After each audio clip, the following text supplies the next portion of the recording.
This evening's event is co-sponsored by the SJSU Human Rights Institute, San Jose Peace and Justice Center, and the San Jose Friday Peace Vigil, who would all like to thank the audience for your attendance.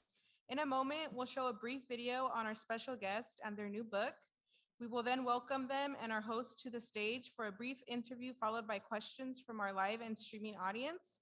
For our live audience members, you'll be invited to ask brief questions at the microphone. And for our Zoom audience, please add your questions through the Q&A function and they will be relayed to our moderator on stage. We'll begin with the university land acknowledgement.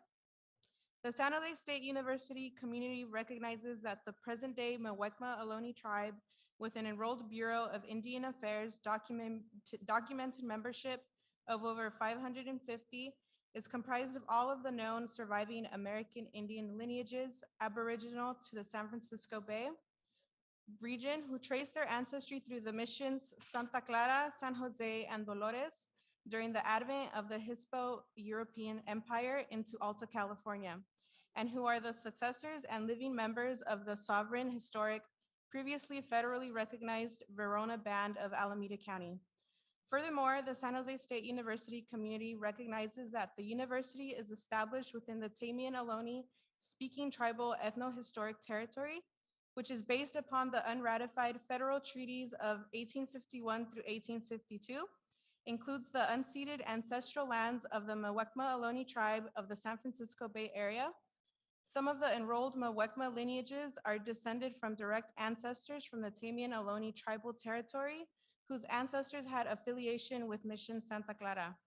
The San Jose State University community also recognizes the importance of this land to the indigenous Muwekma Ohlone people of this region, and consistent with our principles of community and diversity, strives to be good stewards on behalf of the Muwekma Ohlone tribe, whose land we occupy. Thank you again for joining us this evening. Let's talk about the heartbreaking war in Ukraine and what we could do to try to end it. Every day the war rages on, civilians and soldiers are being killed. Millions of Ukrainians have been forced to flee and seek asylum in foreign lands. Schools, hospitals, apartment buildings, and infrastructure have been reduced to rubble. We wrote this book to try to help people make sense of a war that should never have happened, a war that has raged on for months and might well rage on for years, a war that could lead to a nuclear confrontation, a war that must be stopped. We know that people have very different opinions about this conflict, and we hope that our book and this talk will foster respectful dialogue. We have not tried to justify or excuse Russia's invasion of Ukraine because we do not think it is justifiable or excusable. We hope we can help you understand the context, the background, and the actions of all the parties that led to this crisis. As US citizens, we have very little hope of influencing the Russian government, but we should be able to influence our own government, which is why it's so important to look at the role the United States has played in fomenting the conflict. Let's look at two elements of US involvement that we highlight in our book: NATO expansion and the events of 2014. Western leaders call NATO a defensive military alliance, but NATO was formed to defend Western Europe from invasion by the Soviet Union. That mission was accomplished when the Soviet Union disintegrated in 1991. NATO should have been dissolved at the end of the Cold War, along with the Warsaw Pact, which was NATO's counterpart in the Eastern Bloc. Instead, NATO reinvented itself to justify its continued existence. It expanded all the way to Russia's borders, despite many promises that it would not do so, and ignoring warnings from experienced US and Western diplomats that this would lead to a predictable yet entirely avoidable crisis with Russia, as in fact it has. You can see the map showing the various waves of expansion in which NATO incorporated former Soviet republics and Russia's European neighbors. In 2018, the antagonism reached new heights when NATO, under US pressure, publicly promised membership to the former Soviet republics of Ukraine and Georgia. While no definite date was set, NATO began supplying increased levels of military aid and training to Ukraine, including Ukraine in military exercises.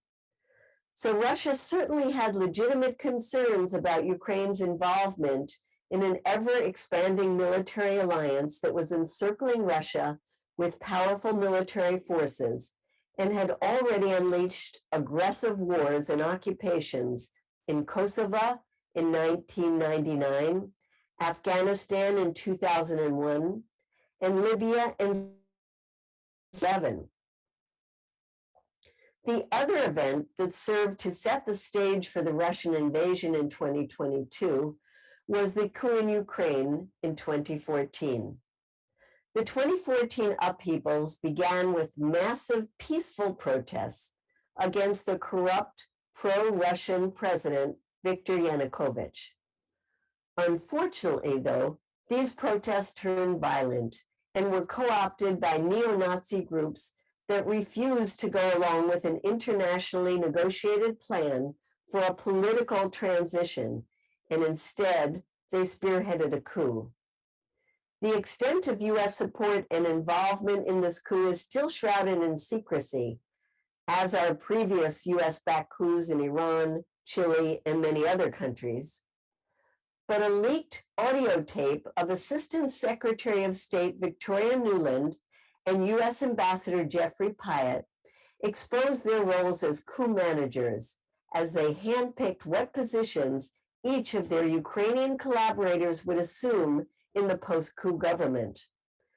Although the original peaceful protests in Ukraine were about wanting to join the European Union, Nuland dismissed the European Union's more popular choice for Prime Minister, Vitaly Klitschko, with her infamous F the EU remark. According to a Gallup poll conducted in April 2014, nearly 50% of Ukrainians rejected the legitimacy of the post-coup government. This led to rebellions in parts of Ukraine that were ethnically and culturally close to Russia.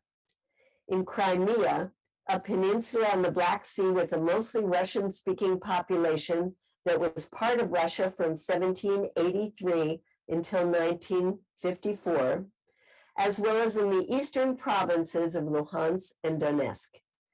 In Odessa, 42 anti-coup protesters were burned to death by a mob on May 2nd, 2014. The new government in Ukraine was rejected by the parliament in Crimea, and a referendum to rejoin Russia passed overwhelmingly and was accepted by Russia but not recognized by other countries. The provinces of Luhansk and Donetsk also passed referendums declaring themselves independent from Ukraine, leading to a civil war of 14,000 people. Many Ukrainian military units based in this region defected to the self-declared People's Republics or refused to fight their own people. So the Ukrainian government formed new National Guard units to fight the separatists. These included units like the Azov Battalion, recruited from the same neo-Nazi groups that took up arms to spearhead the coup in Kiev in February 2014. The worst fighting of the Civil War ended in February 2015 with the signing of the Minsk II Accord. This was drafted by France, Germany, and Russia, and agreed to by Ukraine and the self-declared republics.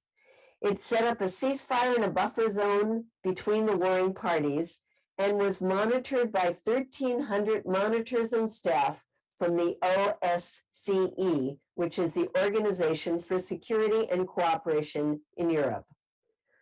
While the ceasefire largely held from 2015 to 2022, the Ukrainian government failed to implement the political aspects of the Minsk II agreement.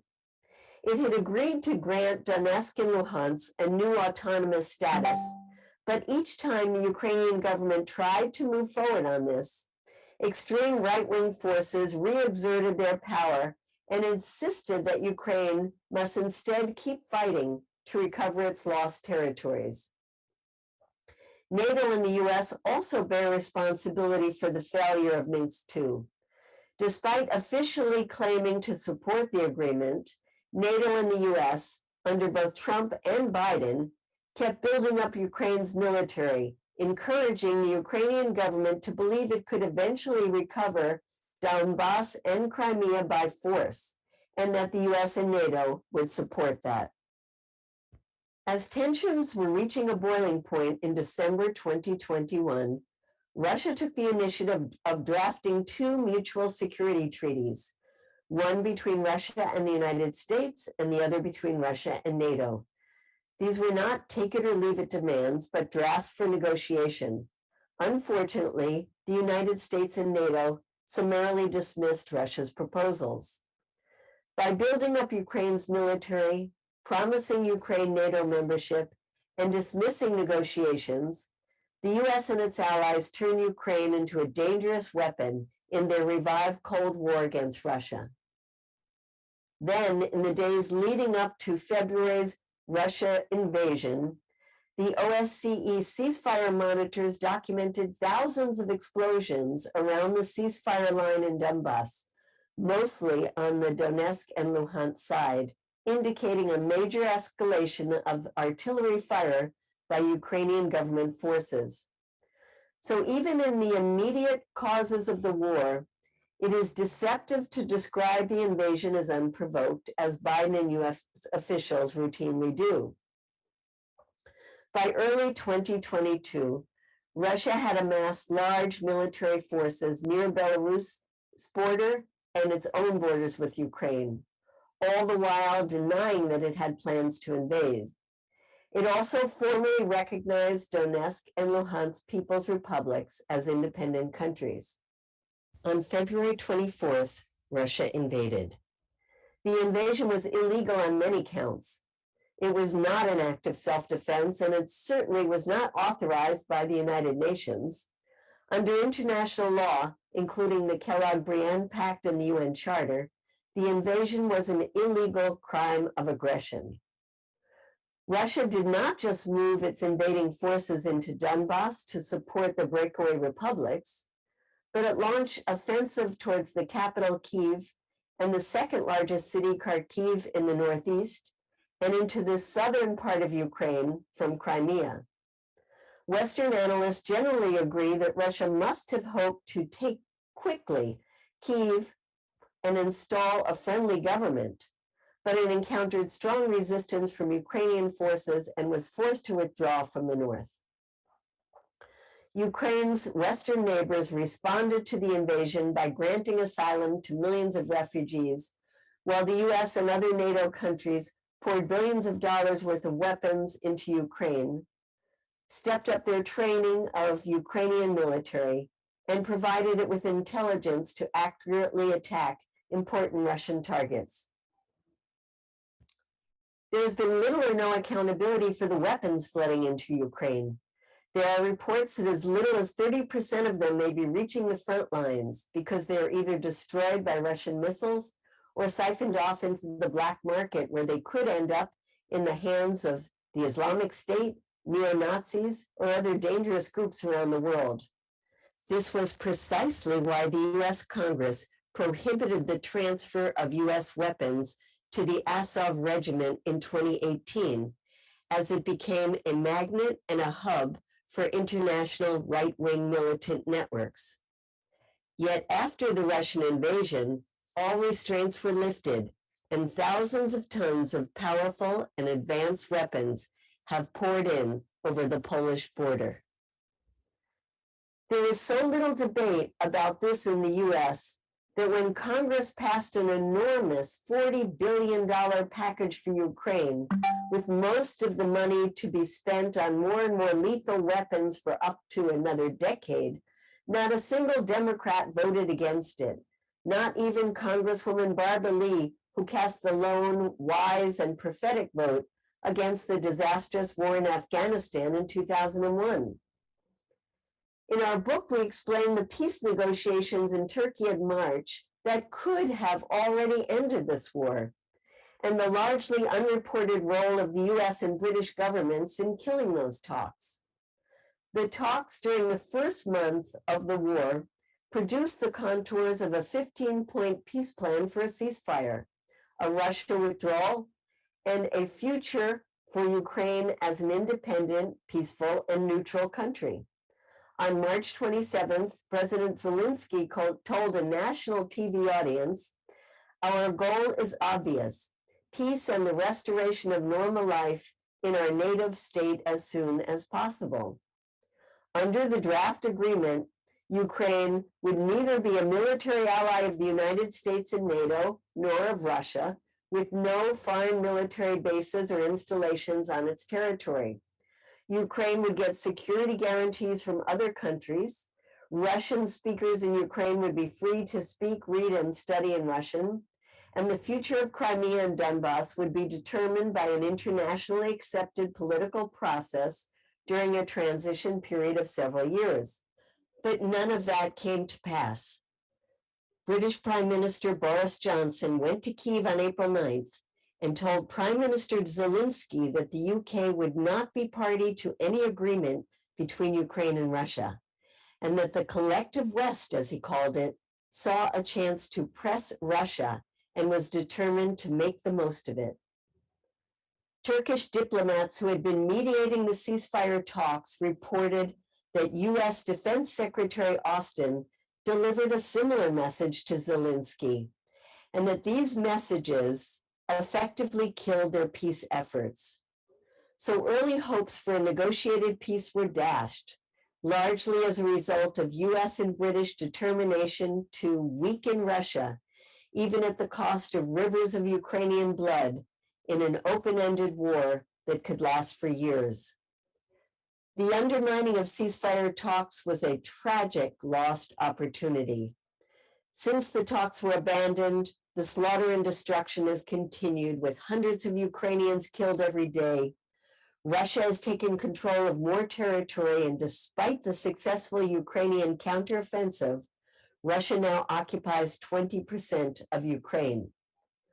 The sanctions against Russia have backfired, leading to soaring energy prices worldwide, while reduced grain exports have led to widespread hunger, particularly in the global south. Europe is facing an energy and home heating crisis.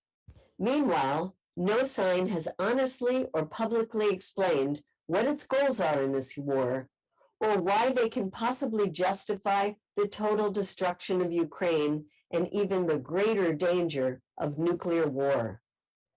Even the old war hawk Henry Kissinger is warning that US policy has blundered to the brink of a world war with no clear purpose or endgame in sight. He told the Wall Street Journal, "We are at the edge of war with Russia and China on issues which we partly created, without any concept of how this is going to end or what it's supposed to lead to." And here at home, we are told we don't have the funds for a decent healthcare system or free college education or housing for the unhoused. We cannot allow our public funds to be squandered on yet another unwinnable war and an even more all-consuming military budget. Governments in the global south are watching the impacts of this war plunge millions of their people into hunger and famine, while Europe's energy crisis is already sinking the continent into a recession. We in the US have been relatively unscathed by this war compared to many people elsewhere, but we are already facing rising prices which will get worse as the war continues, and the US will not be exempt from the impacts of this looming global recession. With climate chaos jeopardizing the very future of life on this planet, this war is derailing our efforts to confront the climate crisis. Instead of a Green New Deal, we are now watching a mad scramble to produce more oil, gas, and coal as energy companies reap record profits from their disaster capitalism. And while the climate heats up and governments and corporations shift their already inadequate climate plans into reverse, Russia and the US are threatening us with yet another existential disaster, a nuclear apocalypse. We understand that some people may disagree with our analysis of this conflict, but hopefully we can all agree that we must do whatever we can to bring this war to an end. And that's why CodePink is part of a coalition called Peace in Ukraine. We pressure our members of Congress and the White House to call for negotiations. We call on the media to promote the voice of peacemakers. We distribute our messages via social media, and we educate the public, including getting our book into libraries and classrooms. And we encourage you to join us. We must act now to say, stop the bloodshed, stop the bombing, stop the madness. We must work together to demand a ceasefire and negotiations, not more war. Thank you. With that, I would like to welcome our host, Dr. William Armeline, to the stage. Dr. Armeline is the director of the SJSU Human Rights Institute and a professor in sociology.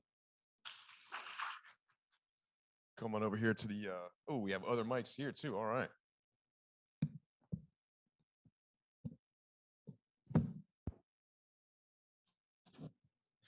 Cool. Thank you very much to Yesenia. Thanks again to our audience. Our featured guest, Medea Benjamin, is the co-founder of the women-led peace group CodePink. She is also the co-founder of the human rights group Global Exchange, the Peace in Ukraine Coalition, Unfreeze Afghanistan, which advocates for returning $7 billion of Afghan funds frozen in US banks, ASIRA, the Alliance for Cuba Engagement and Respect, and the Nobel Peace Prize for Cuban Doctors Campaign. Medea has been an advocate for social justice for 50 years, described as one of America's most committed and most effective fighters for human rights by New York Newsday, and one of the high-profile leaders of the peace movement by the Los Angeles Times. She was one of 1,000 exemplary women from 140 countries nominated to receive the Nobel Peace Prize on behalf of the millions of women who do the essential work of peace worldwide. She is the author of 10 books, including Drone Warfare, Killing by Remote Control, Kingdom of the Unjust, Behind the US-Saudi Connection, and Inside Iran, The Real History and Politics of the Islamic Republic of Iran. Her most recent book, co-authored with Nicholas J.S. Davies, is War in Ukraine, Making Sense of a Senseless Conflict, and that's part of the book tour that she's graced us with her presence today. We have books outside the room for anyone interested. If you'd like to get a copy, please join me in welcoming Medea Benjamin to the stage.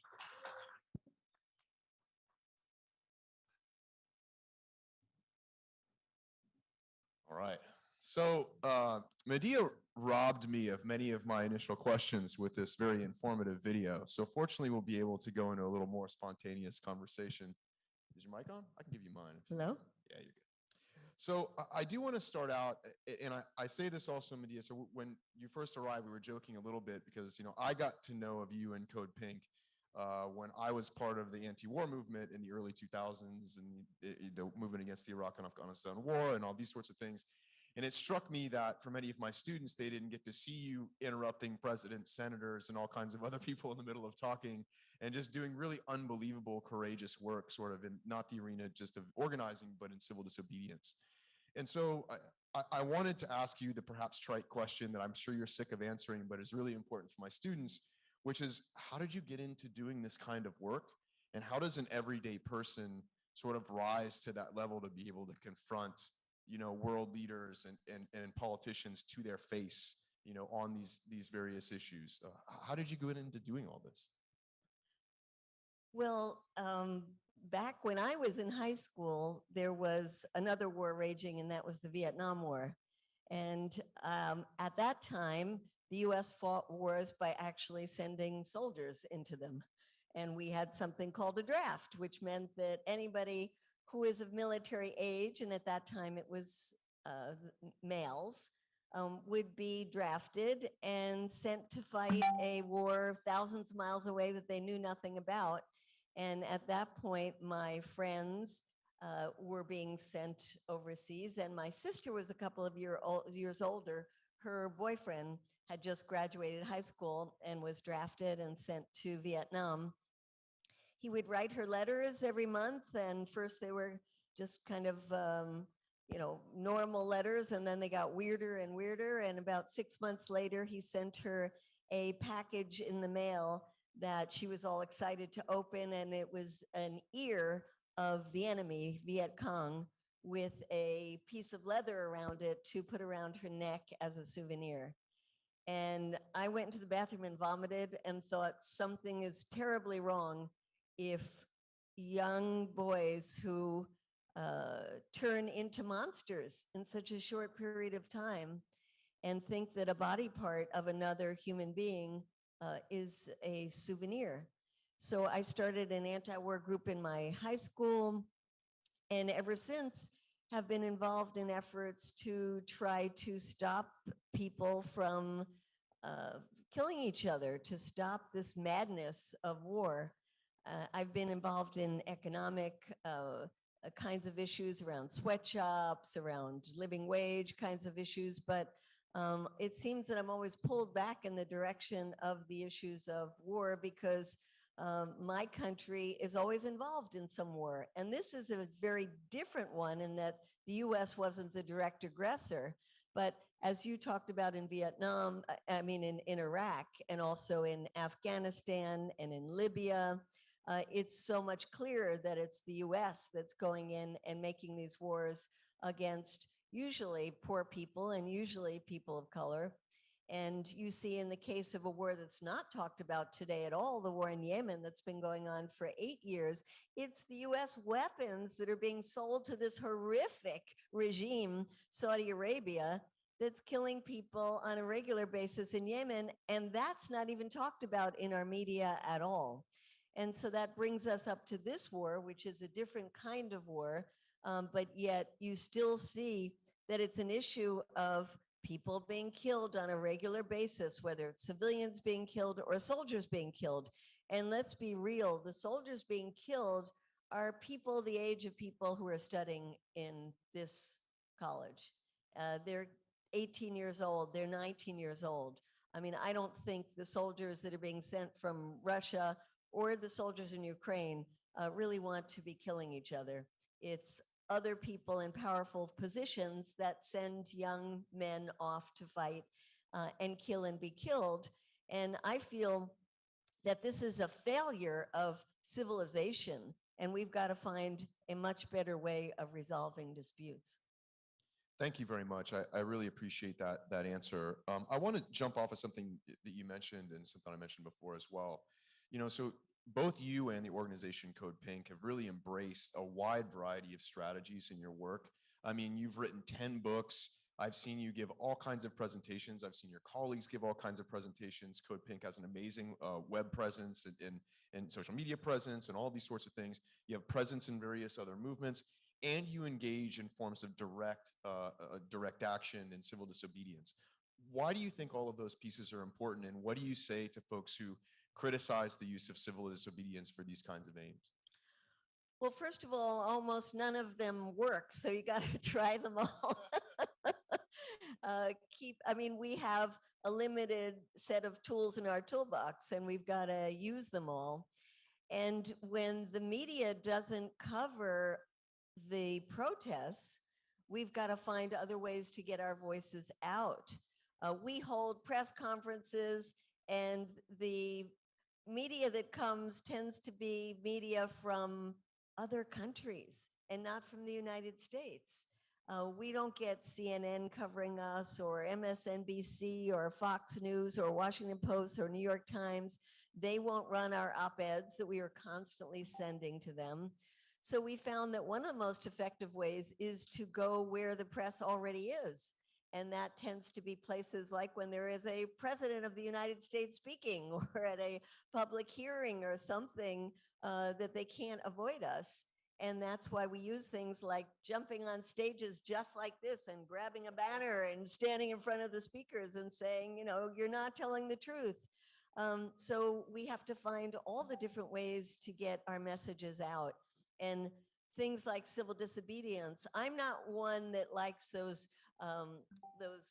protests where it's all planned out beforehand and, well, these people are going to get arrested and we've already talked to the police and they're just going to give us a fine or something. I mean, I think that if you're going to do an action, you're going to do an action, and sometimes you risk being arrested.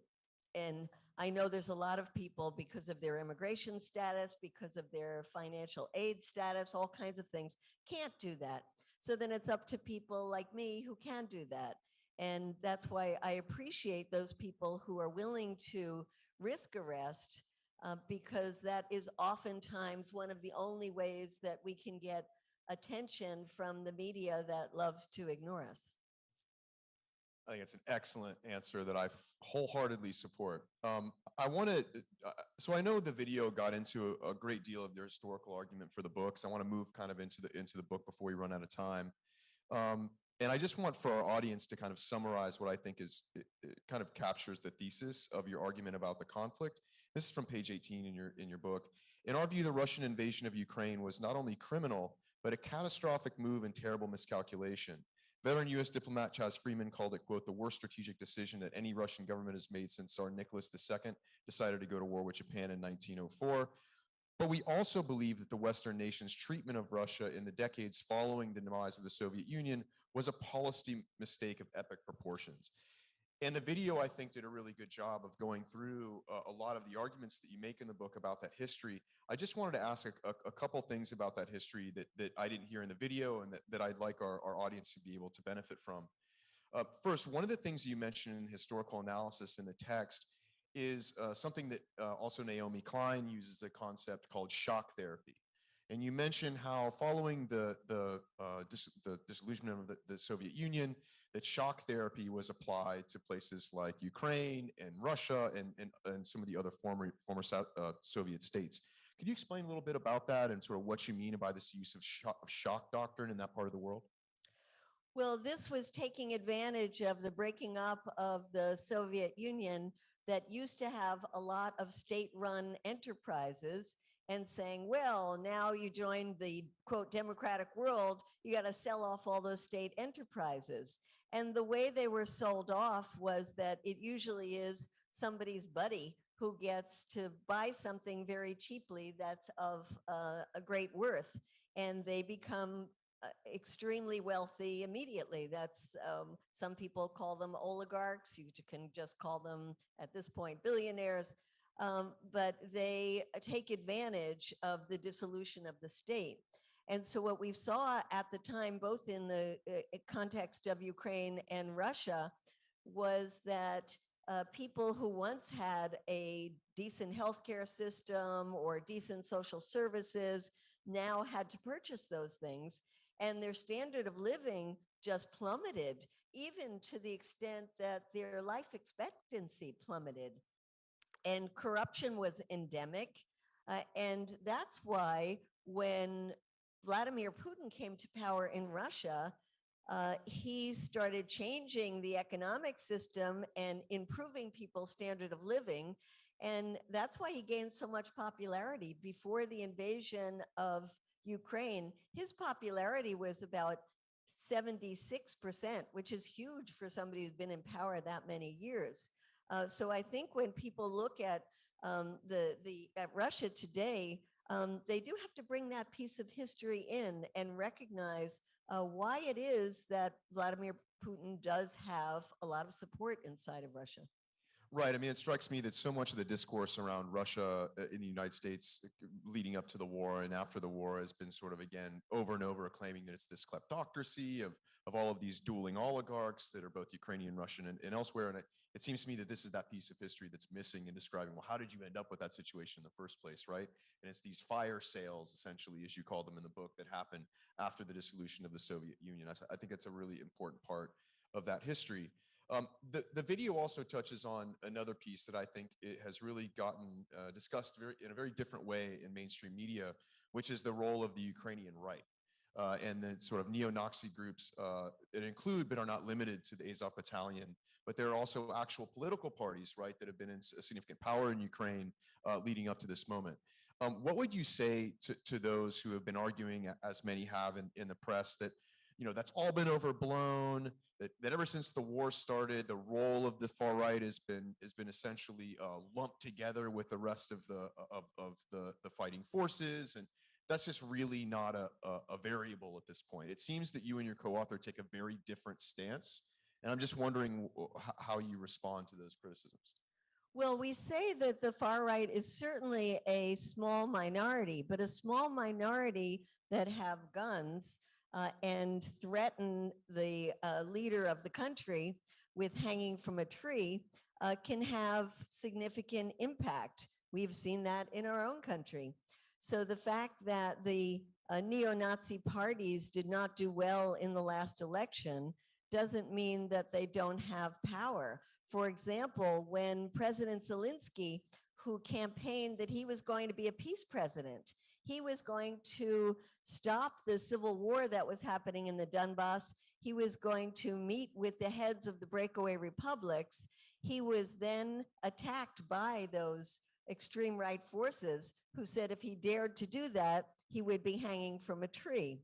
So those elements have really gained power during things like wartime, because wartime tends to strengthen those who use military means and strengthen those on the extremes. And unfortunately, that is what is happening now, and makes it very difficult for Zelensky to talk about sitting down at the peace table and compromising. Yeah, I mean, it seems from reading your book and from watching the video that one of the things you're arguing is you have these sort of two forces that are both spoilers, and you actually even use that term as being spoilers for the peace process, but also sort of aggravants. And those have been both the United States and Great Britain and other NATO allies. You mentioned Boris Johnson basically putting the stops to a peace agreement earlier, but also these roles of right wing and sort of getting in the way of that process.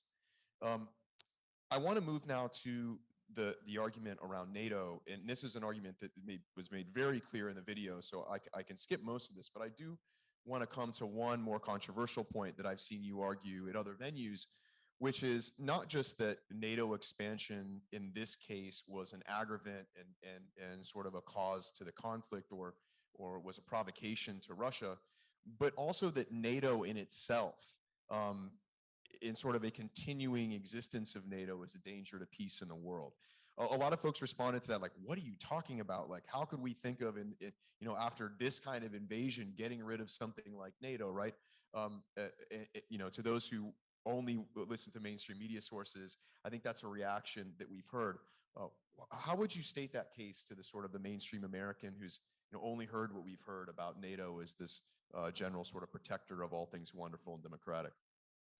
Well, I would say that it's a total lie that NATO is a defensive organization. NATO is an aggressive military organization that has gone way far beyond the North Atlantic, which is NATO, and made wars, invaded countries thousands of miles away from the shores of the North Atlantic. And it has caused upheavals in the Middle East. It has caused provocations in Russia, and I would say it's provoking China right now.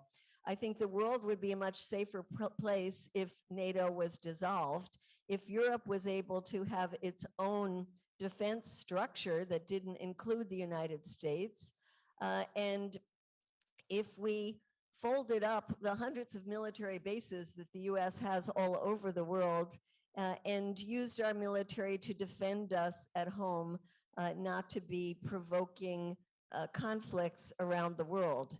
And let's just put that also in the context of the gross militarization that our country has become engulfed in, so that so much of our resources, our tax dollars, are going to produce weapons that are either designed to provoke, to kill people, or like in the case of nuclear weapons, hopefully never be used. But we're putting $1 trillion into the modernization of our nuclear weapons.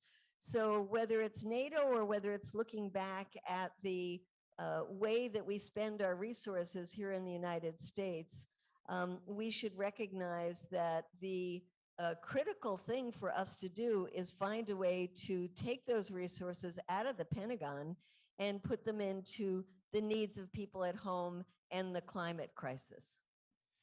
Let's actually speak to the nuclear threat for a minute. You mentioned it, and this is something that, so we brought, as a Human Rights Institute, we brought an expert from Princeton last semester to speak to the campus about the threat of nuclear war and the sort of threats of nuclear arms proliferation in general. And what I find in the classroom, what many of my colleagues find in the classroom, is that our students now, frankly, aren't aware of a great deal of that. And I find myself in classes actually explaining what a thermonuclear weapon is and what it does and what it has the capacity for. And I will tell you, and some of them are nodding in the audience now, for many of my students, this is the first time any adult has had a conversation with them about the potential for nuclear conflict in the world. I know for me, and most likely for you, that is almost an unthinkable reality. Like, how can people not be aware of this? But here we are. And so, recently we had the potentially very dangerous incident where a missile hit in Polish territory, right? And this is a couple weeks ago. How would you explain, perhaps to younger generations, or frankly, people that have been out of that loop in the conversation, exactly the kind of threat that we face in today's world, including the Ukrainian conflict, but sort of from a general sense? How would you talk to younger people or other people about that contemporary threat? Well, the threat is so great, and when one looks at the US, which is the only country that's used nuclear weapons at the end of World War II, and incinerating hundreds of thousands of people with 2 nuclear bombs, it is important to go back and look at that history, and important to recognize that the US and Russia are the 2 countries that have 95% of the world's nuclear weapons. And that unfortunately, we've, quote, learned to live with nuclear weapons over these decades. And I find the same thing when I talk to people in college campuses, that they have no recollection of not just what had been the effects of the use of a nuclear weapon, but also the kind of drills that I used to have when I was growing up in elementary school, of getting out in the halls and hiding under our desks, and the kind of things that we'd have to think about if there were a nuclear attack, which of course was ridiculous because you would never be saved by hiding under your desk. Nuclear winter is something that would destroy life on this planet. And President Biden has actually used the words nuclear annihilation when talking about this. And I think it is important to teach young people about the not just the history, but the potential of nuclear weapons, because now they're talked about in terms of tactical versus strategic nuclear weapons, that you can use a tactical nuclear weapon on the battlefield and it won't be so bad. But then you have to think, well, then how would the other side respond to the use of that tactical nuclear weapon? And there we go on a cycle that literally could destroy life on this planet. And it's not just nuclear weapons, it's also the nuclear power plant, like the Zaporizhia nuclear power plant, the largest nuclear power plant in all of Europe, that's based in Ukraine, that had been shelled. And imagine if there is the radiation, an explosion in that nuclear power plant, what that would mean not only for Ukraine, but for all of Europe. And that's why I think this danger that we faced when the missile struck into Poland was the potential for all of NATO to get directly involved in this war in Ukraine. And it was a moment when we saw that President Biden and the administration in the United States was also extremely freaked out about that possibility, because they don't want to get directly involved and they understand the potential for a nuclear war. I mean, just to ask the question directly, do you think the US government is being upfront with the American people about that threat? I mean, you mentioned, for example, Biden mentioning the phrase nuclear apocalypse, but the thing is, he mentioned that to a private group of donors, which to me speaks volumes in terms of what happens behind the curtain of power and what happens out in front of the public. I mean, shouldn't we be expecting if there was a very real threat for nuclear war from US foreign policy, why shouldn't we expect a prime time speech delivery from the president to the American people being upfront about that threat? We should, but then I think the American people would start saying, well, what are you doing to diminish that threat? And why aren't you talking to Vladimir Putin? And it's so interesting that while President Biden refuses to talk to Putin, and our Secretary of State, who's supposed to be our top diplomat, Anthony Blinken, refuses to talk to his counterpart, Sergei Lavrov, in Russia, we do have the head of the CIA, the National Security Council, and the Defense Department talking to their counterparts in Russia precisely because they are so worried about the use of nuclear weapons.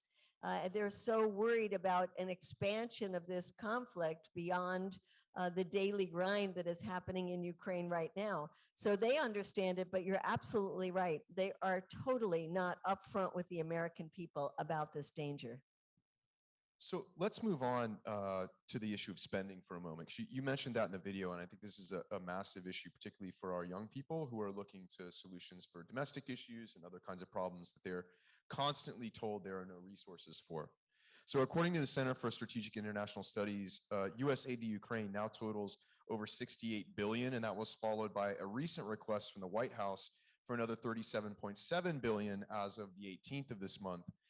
More than half of which is all military aid. So in total, this would be $115.7 billion that currently is more than the entire State Department budget, which in 2022 was $82 billion. So like you also mentioned in the book, you know, our spending is speaking volumes about our priorities and about how we are addressing issues in the world. I'm wondering if you agree with recent statements leaked by EU officials this last week that the US is profiting from the continuation of this conflict. Well, I'll take the second thing first, which is that it's interesting that's being reported in mainstream news sources in the United States that officials in Europe are furious with the United States because while they are feeling the blowback from the sanctions against Russia, with inflation soaring, energy prices soaring, people getting out on the streets and in protest, we in the United States have not felt that level of blowback from the sanctions. In fact, US companies are profiting from the misery that Europeans are feeling, that the US energy companies are jumping in to try to replace the energy that is being boycotted from Russia and selling energy to the Europeans at 4 or 5 times the price that the American people are paying for that same energy. They also bring up the fact that with this war, the US has been successful at pushing the NATO countries to spend more of their money on weapons. And this is something that the US has been harping on for years, especially when Trump was in power. There is a goal of NATO that you're supposed to spend 2% of your gross domestic product on military. And our friends in the peace movement in Europe have been fighting against that for years. They said, we don't want to be like the United States, where you spend so much money on your military. Here in Europe, we have national healthcare systems. Here in Europe, we have free college education for our students. We don't want to spend that money instead on the military. But when the war in Ukraine broke out, there was a tremendous push to increase that military spending. And where do you think that money was going to go? Well, it goes to US weapons companies that are making a profit on that as well. So yes, there is a lot of pushback now in Europe, particularly from the base, from the grassroots, saying that we don't want to be spending like the US spends on weapons and see you profit while we suffer. Yeah, and it speaks, I think, to massive opportunity cost, right? When we're, again, like I said, we're told over and over again that certain problems cannot be solved, yet we see just an unreal amount of resources come out of nowhere to be spent in a matter of months. So I want to start talking about peace, since that is the sort of the point of this conversation and the point of your organization and your work. And in the book, you mention, quote, conflict resolution researchers have found that the best chance for a negotiated agreement to end a war is in the first month, and that the chances for a peace agreement gradually diminish after that. Once wars go on longer than a year, they more often than not last more than 10 years. So it seems that window has been steadily closing, though there are reports of increased, as you mentioned a moment ago, increasing lines of communication between US and certain Russian military and intelligence officials. How would you describe our current prospects for a peace deal? And what do you propose as the US position? I think the prospects are getting better because the situation is getting so much worse. The Ukrainians are suffering not only from being killed and wounded and having to flee, but also from the more recent tactic that the Russians have been using, which is destroying the infrastructure. So you see a third of the country that now doesn't have adequate supplies of water, energy, heat during a very cold winter that's coming on. And you see within Russia as well increased opposition to this war. When there was the call up of 300,000 more reservists, there was a lot of people who left the country because they didn't want to fight. And Russia is starting to feel more of the economic impact of the sanctions as well. And they're hurting on the battlefield. They're not winning on the battlefield either. So there's pressure there. We talked about the pressure coming from Europe, but then I think in the United States, there is also growing pressure. The Republicans have just taken control of Congress, and they have said, the new Speaker of the House has said there won't be a blank check for Ukraine. He walked that back a bit, saying we'll still support, but we want an audit. We want to know where that money is going, how it's being used. But the polls are showing that there's a tremendous increase, despite the propaganda we hear in the media that Ukraine is winning the war, let's give it more chance and they can win on the battlefield. Despite that, there are more and more Americans who are complaining and saying that we are giving too much money for this war, that it's time for negotiations. And as the administration starts seeing and feeling that, and as we start doing a better job of building up a peace movement that gets out in front of the offices of our representatives, that gets out into the streets with real demonstrations against the war, I think there will be more and more momentum to go to the negotiating table. And in that process, I'm wondering, because I want to address some of the other sort of criticisms that I think you may have fielded in the last several months, where we'll hear not just levied against you and CodePink, but other folks who've been critical of US positions and critical of just the sort of flooding the zone with weapons, saying, well, isn't that somehow apologetic to the crimes of Russia? Isn't this apologetic to the incredible atrocities that they've committed as part of their aggression? And so what I want to ask is it really that kind of either or? In other words, how can we pursue a peace agreement while also making sure to pursue some notion of accountability and justice when it comes to aggression? Well, I think the Russians are going to have to give up a lot in peace negotiations as well. There are hundreds of billions of dollars that belong to Russia that are in foreign accounts. And it has been put forward that those should be used for reparations in Ukraine, that Russia should not be able to recover that money. There's also issues about war crimes. And while unfortunately the United States, when we commit war crimes, we are never held accountable for those war crimes, I think it's important, whether it's Russia or the United States, that anybody who commits war crimes, there should be a process for holding them accountable. I think the Russians, if they thought they were going to be able to overthrow the Ukrainian government and install a pro-Russia government, they haven't been able to do that, and they're not going to be able to do that. So I think there are already consequences, grave consequences, that Russia will suffer as a result of this invasion. But it also means that Ukraine will not be able to do what it is calling for now, which is to claw back every inch of territory in the Donbass and in Crimea. There are ethnic Russians there who have been discriminated against by the government in Kyiv. There are ethnic Russians who do want to have a good relationship, if not be part of Russia, at least be autonomous. And those have to be respected through, I would say, internationally supervised referendum that give the people in the Donbass and the Crimea the right to determine their future. So thank you so much. And we've gone through a ton of material in a short period of time, and I want to get to our audience questions and our questions from the Zoom audience as well here in a moment. Just two more brief points, and we'll get to that. The first, and I like to ask this of our authors that we bring to campus after they've written their books, which is now that there's been, the situation has evolved, since obviously you published the book, and by the way, the fact that you all were able to put this together in 2 months as someone else who's authored books is unfathomable to me, and so I must give you credit for that Herculean kind of sprint. But that said, is there anything in hindsight that you would change about the book or about the argument? Is there anything you would add or alter about the argument that you make in the book, given events that have happened since its publishing? Well, that's an interesting question that I haven't really thought about. I'm quite amazed at how well the book is holding up over time, and the video as well.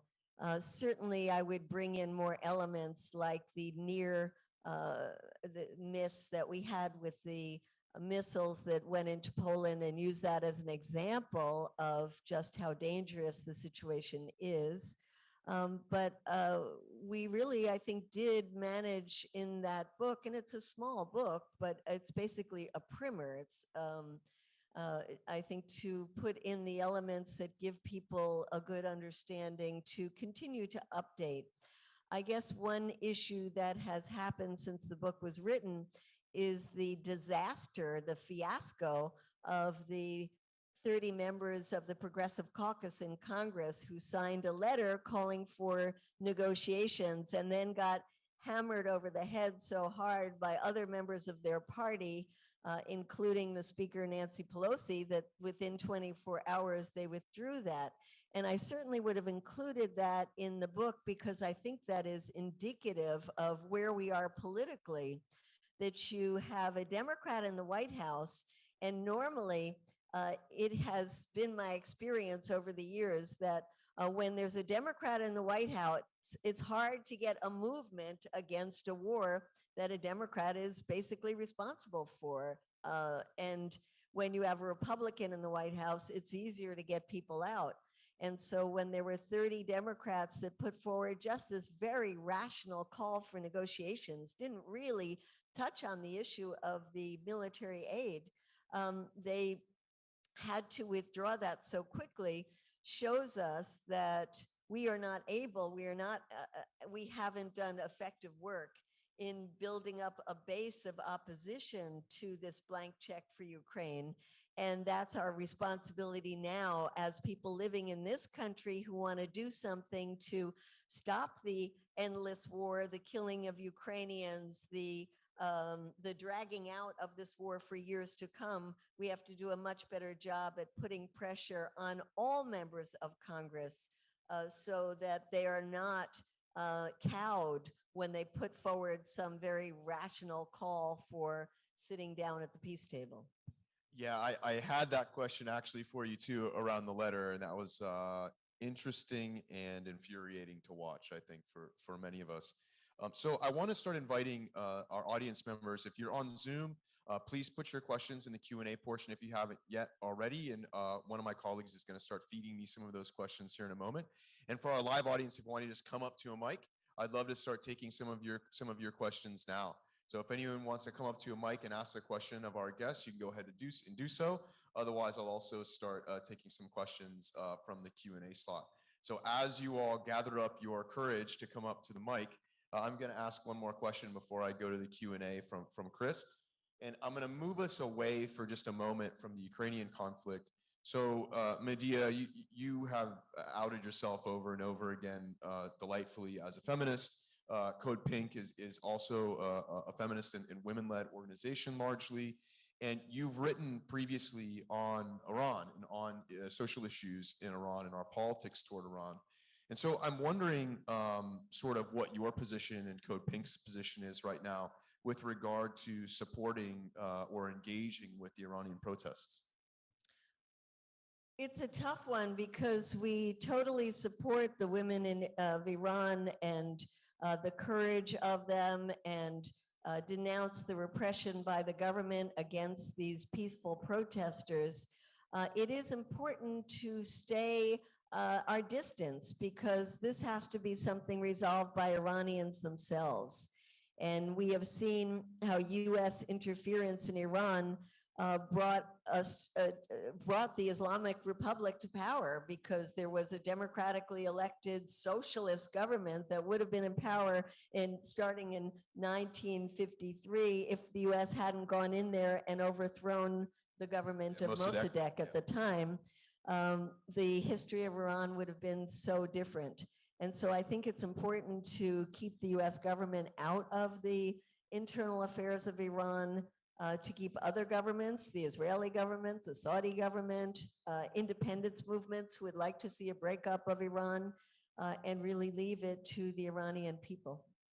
Thank you. And maybe some of our audience members will have more questions along those lines. So you want to go ahead with a question from our audience? Thank you. You correctly and rightly, in my opinion, condemned the Russian invasion as not being justifiable. Would you say that the resistance of the Ukrainians and separately the resistance of the Ukrainian government was justifiable? Well, yes, I think so, because when a country's sovereign territory is violated, they have the right to resist. Well, it's not a question of the right to exist. Do you think, okay, yeah, I guess it is partly the right to resist, but would you say that they were right, they were correct, they should have resisted or not? Well, I don't think it's really up to me to say what they should have done. I am a person part of a nonviolent movement, and I was really excited in the beginning when there were so many examples of nonviolent resistance to the Russians. And I would have loved to see the blossoming of that movement instead of the war that we're seeing now. Thank you. Thank you very much for your question. If other folks would like to come up to ask a question, you can go ahead and line up at a mic. Until then, I'm going to jump to one of our questions from the Zoom audience. So one of our Zoom audience members asks, how important is Putin's stated goal of resurrecting the power and glory of the former Soviet Union? This question is from John H. I don't think we should see that as a statement of saying that we are going to take over Ukraine and then start expanding to other areas. There's no indication that that was ever what the Russians were planning to do. And as I said earlier, the fact that they have been rooted in their efforts in Ukraine, I think shows that that's just not going to happen. But it does, I think, go back to this issue of having to recognize that there are justified Russian security threats, and that those have to be dealt with at the negotiating table, like the military exercises that are conducted right along Russia's borders. There were just some military exercises that were nuclear military exercises where they were simulating a nuclear annihilation of Russia.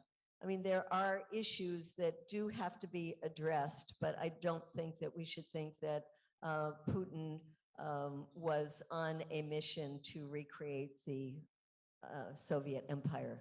I will say that I think your section in the book and also in the video on the attempts of Russia to offer a different kind of sort of military alliance and peace accords in December of 2021 speaks to that a great deal for anyone interested in reading the book. So I have another question from Dominic S. in the Zoom audience, then we'll come back to our live audience.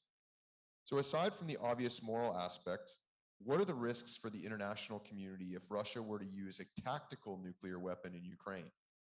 And are NATO countries naive enough to initiate a retaliatory nuclear agreement? This is again from Dominic S. I don't think we should be dividing it into tactical and strategic nuclear weapons, because I think once a nuclear war starts, there is no telling where that is going to end up.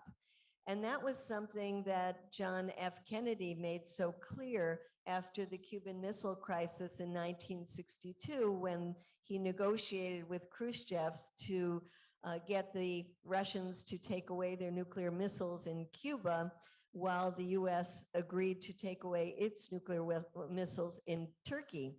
And what he said a year later was, when you have a confrontation with a nuclear armed country, never put them in the position where they have to choose between a humiliating retreat or the use of a nuclear weapon. And I think that is where we are positioning Russia right now. And it's interesting how contradictory some people are of saying, well, Putin is crazy, you can't talk to him, he's insane, he's maniacal, but let's push him into a corner. So I don't think pushing him into a corner is a very good tactic. And even President Biden himself said we have to offer him an off-ramp. So I think what we should say to Biden is, let's offer the off-ramp. Yeah, I think, to many Americans, when they hear that, they might be thinking, well, why would we be rewarding a criminal? Why would we be rewarding someone like that? Can you speak a little bit more to the importance of that off-ramp for some of the individuals involved, either Putin and some of the other oligarchs? Well, because I think we've talked a lot about the danger of this war widening. One thing we haven't really talked about is how, unlike let's say the invasion of Iraq, that didn't have global implications, this war does. And this war is affecting people all over the world, especially in the global south, who are suffering from increased famine because they are unable to get the grain and the fertilizers coming from Ukraine and Russia. It's the threat of a global recession, the price of energy, not only in Europe, but all over the world, is something that is really so affecting the global south that when the Security Council at the United Nations held its last meeting, there were 66 heads of state, all from the global south, who got up and said, this is affecting our people. We're not going to take the Russian side or the Ukraine side. We're only going to take the one side that makes sense, and that's the side of peace. So I think that we have to look at this issue as a much larger one than just what do the Ukrainians want? It's what does the world need? And to that point, for maybe some of our students and audience members that might be a little confused by that, how is it that this conflict in Ukraine is affecting food shortages in Africa? Food shortages elsewhere all over the world. For those who aren't aware of sort of the let's say, geopolitical role of Ukraine and Russia in that area of the world relative to food, fertilizer, and other things, could you explain that connection a little bit for folks that might be confused by that? Well, I think that the majority of us had no idea before this war began that 40% of the world's exports of grains like wheat were coming from Ukraine, and that Russia was so key to fertilizers used throughout the world. And so there are farmers all over the world that are not getting the fertilizers they need, or are getting them at a cost, or can't get them because the cost has gone up so much. That's going to affect their crop production, not just for this year, but years to come if this crisis is not solved. So that's why the reverberations are so great, and why there was so much pressure to come up with an agreement, even during this war, with Turkey mediating and the United Nations getting involved, to try to find a way to get the grain from Ukraine out of Ukraine, creating a land corridor and a sea corridor. And that has been quite successful in getting over 10 million tons of grain out, but there are still many million tons of grain that are not getting out or are not being harvested because of the fighting that's going on.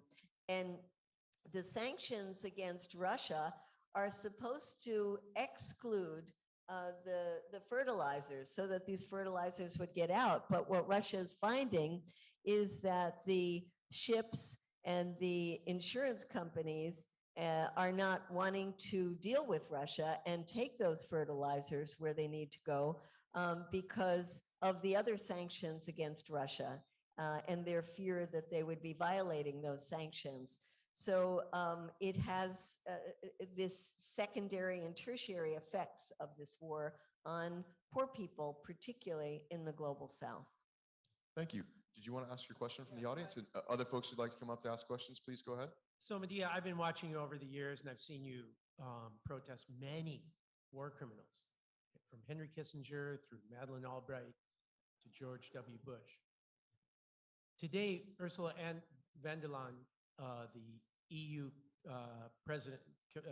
Commission president, decided or proposed a separate, different kind of judiciary or some kind of panel that would go after Russian war crimes. She announced this at the EU today. And Russia, there are only 6 countries that are not members of the ICC, the International Criminal Court. Great bastions of democracy: United States, Russia, Libya. You know, none of them are any good. But my question is, doesn't this put another stigma or a block to finding a way? Because the same kind of thing happened in Libya, where we kept saying war criminal, war criminal, war criminal, and Gaddafi had to continue fighting. Well, I think that that the United States should be a member of the International Criminal Court. I mean, the U.S. has gone to the extent that when the International Criminal Court wanted to investigate U.S. war crimes in Afghanistan, the U.S. sanctioned the members of the criminal court. So, but I think that we do need to have war crimes against war criminals, no matter where they are. And that we should be forcing our government, just like the Russians should be pushing to get their government to be part of the International Criminal Court. It shouldn't be a place just where war criminals from Africa get tried, but war criminals from all over the world. I'm just a little curious. I mean, we're talking about, the use of nuclear weapons. I mean, how do you see this really ending? That's the first part of my question. And then second part is, how long do you think this is going to continue to go on before it comes to a solid end? I have no idea. I mean, my great hope is that the US and Russian leaders are sane enough to recognize that we can't let this go on and on. The fact that you have the head of the CIA and the National Security Council and the Defense Department talking to their counterparts in Russia is a good sign. And there's also another good sign that's kind of amazing to me, which is at this low point in the relationship between US and Russia, they're actually said that they're going to restart what's called the New START Treaty that is around nuclear weapons, and having each side be able to inspect the nuclear weapons of the other side. And so that's going to be starting, I think, in December, which is quite extraordinary, and I would say a very good sign. So if we don't go the path of nuclear Armageddon, where will this go? I think that we could possibly see in the next 6 months peace talks that it would at least have a ceasefire and the beginnings of these talks happening. The winter is a time that the chairman of the Joint Chief of Staffs of the United States, Mark Milley, said winter is a good time to just stop, have a ceasefire, and begin the talks. And many of us in the US are doing a campaign right now to call for a Christmas truce. This harkens back to the Christmas truce of World War I in 1914, when the soldiers put down their weapons and started fraternizing and playing soccer together and exchanging souvenirs and Christmas caroling together. And we're using that to say, let's go for a Christmas truce. I don't think that's probably going to happen so quickly, but we are getting faith-based leaders around the United States and in other parts of the world to sign on to that and show this as a moral issue and use this to put more pressure to go to off from the battlefield to the negotiating table. Thanks. Take another question from the audience, and we'll go back to our Zoom audience questions. Yeah, so you mentioned a little bit about how the discourse in Congress has softened a little bit since the new Republican speaker. Do you think that it has softened to a point where we might see those 30 progressives kind of reintroduce those more peaceful negotiations, or if not, what do you think it might take to see that incorporated again? That is a really great question. And if you didn't hear it, it's now that there's been some change in Congress, do you think we could see a new initiative coming from the progressives in Congress?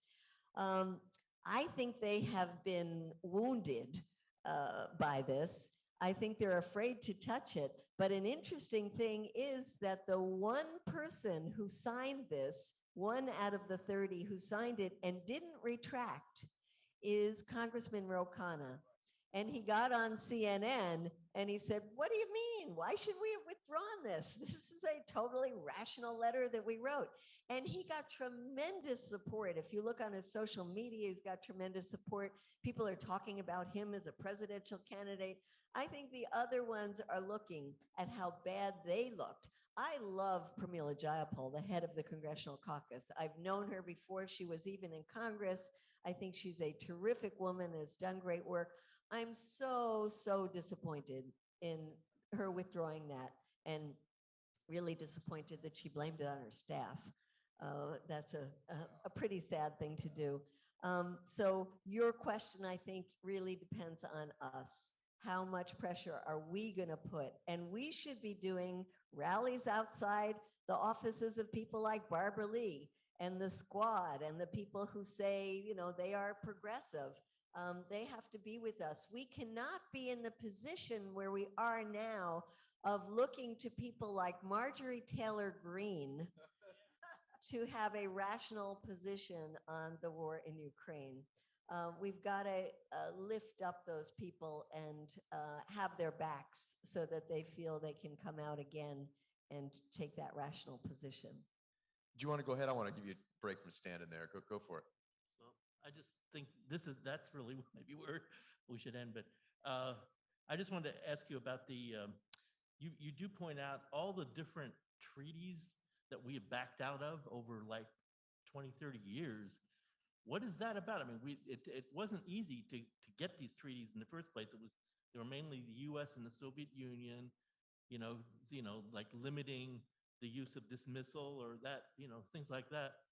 And then suddenly, I mean, not suddenly, over time, like different administrations back out of these treaties.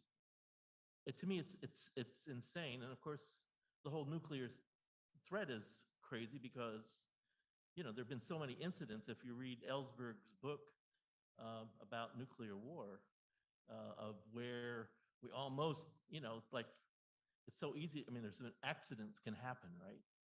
So what do you think about that?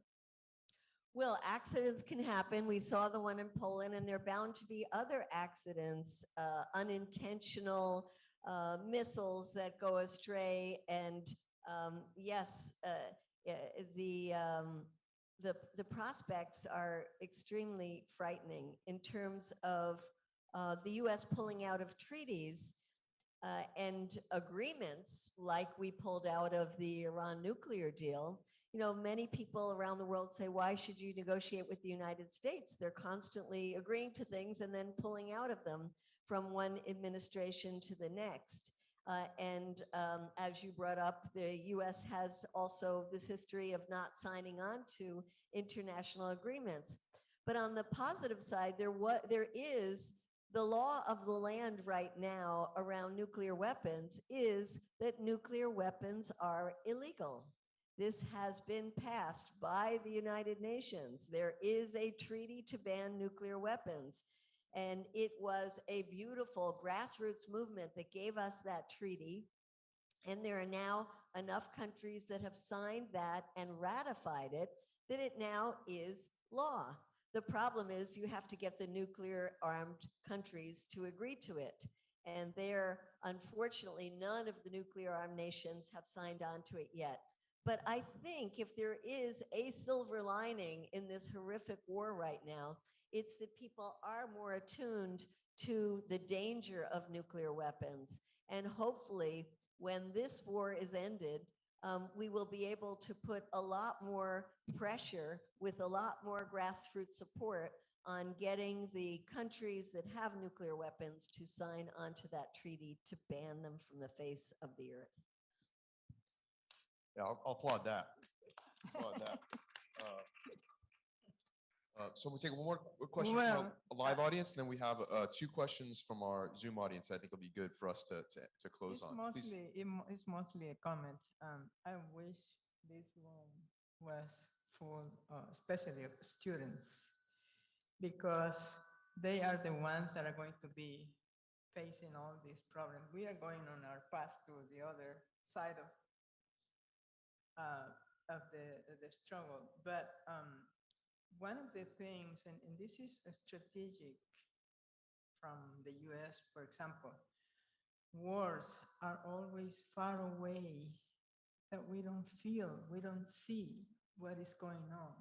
Can you imagine what all these people are suffering, and especially in winter time, and all the expansion this is having?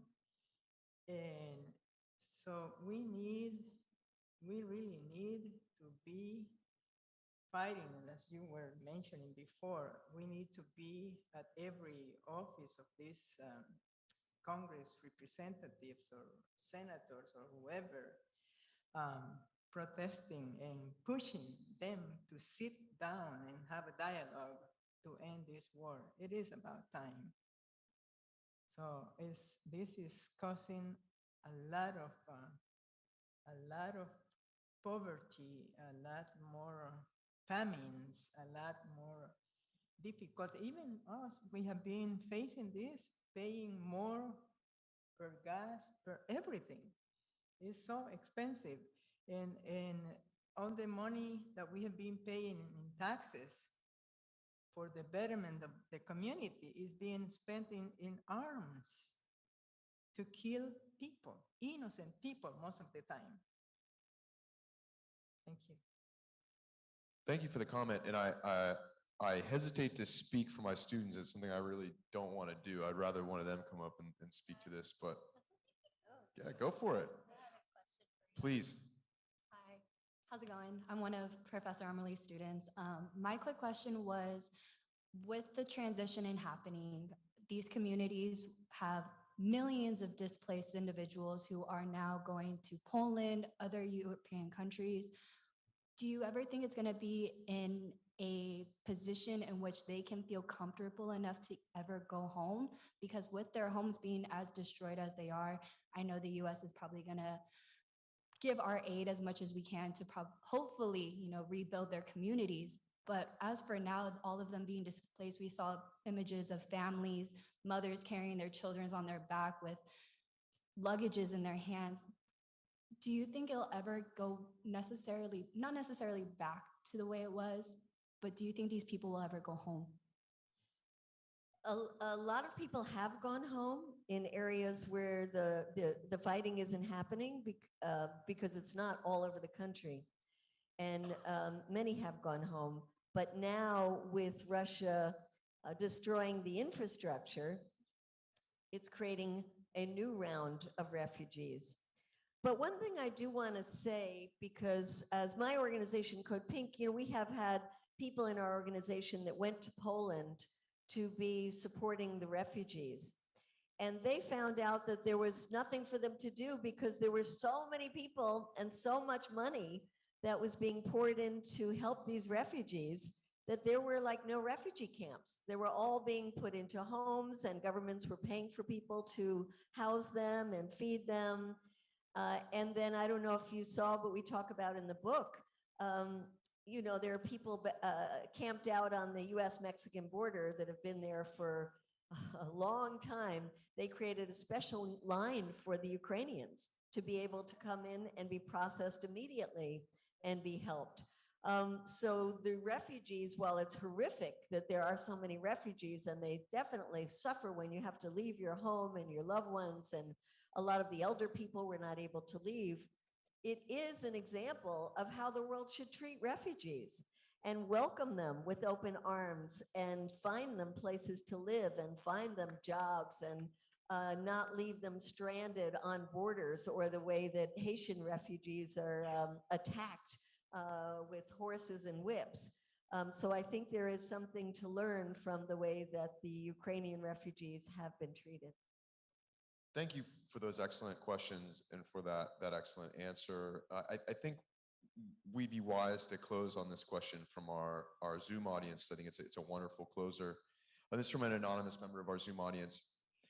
And they ask, and I will say this is a question that I get a great deal in classes as well when we're talking about, let's say, left positions on foreign policy and domestic policy issues. And they ask, how would I approach a friend or family member about this topic, particularly someone who is not very knowledgeable on this, or someone who is more reactionary about the topic? I would say that most wars end at the negotiating table, and that we want to stop more and more Ukrainians from being killed and suffering. And the best way to do that is to find a way to bring this war to an end.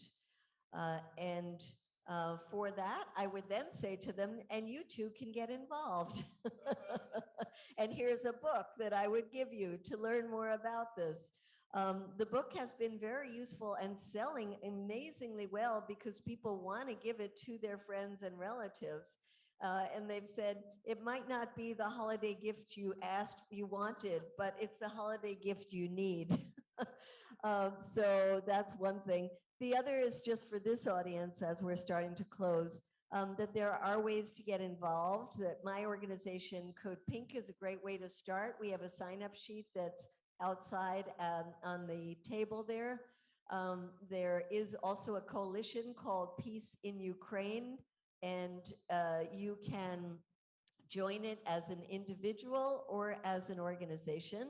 And I want to recognize Maha Khan, who is here in the audience, who is the one who runs the Peace in Ukraine Coalition and provides us with great resources, flyers, Q&A, all kinds of things, if you want to talk to her afterwards.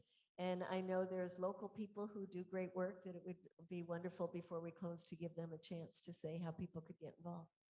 Absolutely. And with that, Charlotte, would you like to say how people might be able to get involved with so our two co-sponsors for the event, who I'd like to thank, so along with us, the Human Rights Institute, our two co-sponsors for this evening's event is the San Jose Peace and Justice Center and and the San Jose Friday Peace Vigil. And Yes. so I'd love to have Charlotte speak a little bit to how folks can get involved in some of those local efforts. I'm going to plug the Friday Peace Vigil. We're out in front of the library, Martin Luther King Library, right here at 4th and San Fernando, every Friday. This is a vigil that's been going on for 20 years. Every Friday, 5 to 6 p.m., we have our Honk for Peace signs. We have our Negotiate, Don't Escalate in Ukraine, those kind of signs. Please join us every Friday. Thanks.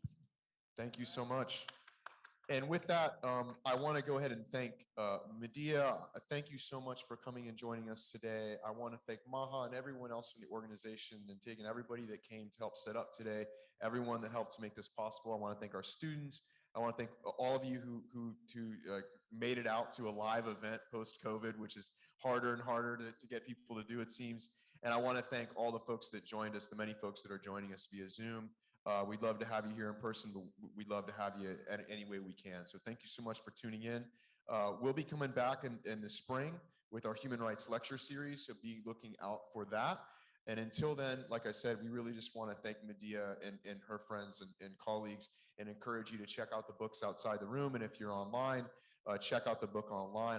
I will speak to it. I have read the book. It's very good, very well done. And it's a really digestible easy read, not in the sense that it's juvenile, but easy read in the sense that you can get through it pretty quickly without too much headache, and it's pretty well put together. So thank you again, everyone. Thank you again to Medea. It's been a real pleasure. Thank you so much. I really enjoyed the conversation.